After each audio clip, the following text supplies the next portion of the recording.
স্কুলের mid day মিলের সামগ্রী চুরি করছে ওই স্কুলেরই পিয়ন জিয়াউল হক, এমনই অভিযোগ এলাকাবাসীর। মাস্টার হোক বা এলাকাবাসী যে কেউ হতে পারে, তার উপর কঠোর শাস্তি আমরা চাই, দাবি চাই।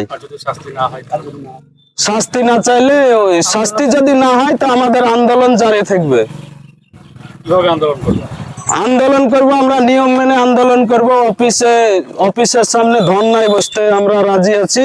যদি কোনো অ্যাকশন না হয়, অফিসের সামনে আমরা ধর্না বসবো। মুর্শিদাবাদের ইসলামপুর থানার হুরশি পূর্ব মণ্ডলপাড়া হাই স্কুলের ঘটনা।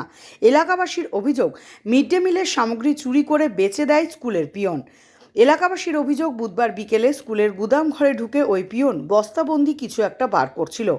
তাদের দাবি, দীর্ঘদিন ধরেই এমন ঘটনা ঘটাচ্ছেন ওই পিয়ন।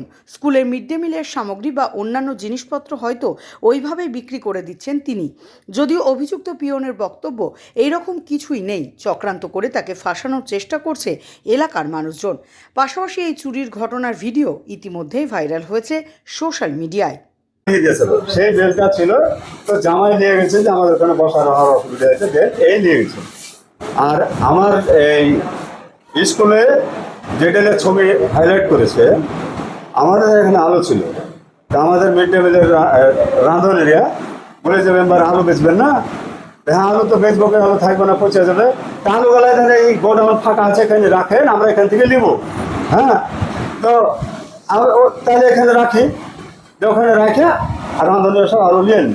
আচ্ছা, আপনি তো নিজে নিজে একা সিদ্ধান্ত নিতে পারেন না? না, রাঁধুনিরা বললো স্কুল কর্তৃপক্ষ বসে সিদ্ধান্ত নিয়েছে। স্কুল আমি তো রাখিনি, ওই দুদিন ছিল, দিয়ে আলু আর সব দিয়ে নিল। দিয়ে নেওয়ার পরে ওই কুচি আলুগুলো ছিল, পড়ি আছে সেই থেকে। আমি পরশু দিন ওই আলুটা বাড়িতে বলেছি কি চলিতে বেটি ভাত খাইতে পারছে না, তো ওই আলু ছাড়া খাই না, তা আলু নিয়ে এসো। এবার আমি খালি গাড়ি আছি, বাড়ি থেকে আসলাম, আইনার ওখানে রাস্তায় দাঁড়িয়েছিল, আরো সব ছেলেপিলে খেলছিল, যে আলু গালা নিল, তো ওটা আলু তুলে নিয়ে সাইকেল করে বাড়ি গেলাম। পরে দেখছি তো ছবি করেছে, করে ছেড়েছে, সে কথা আলোচনা হলো।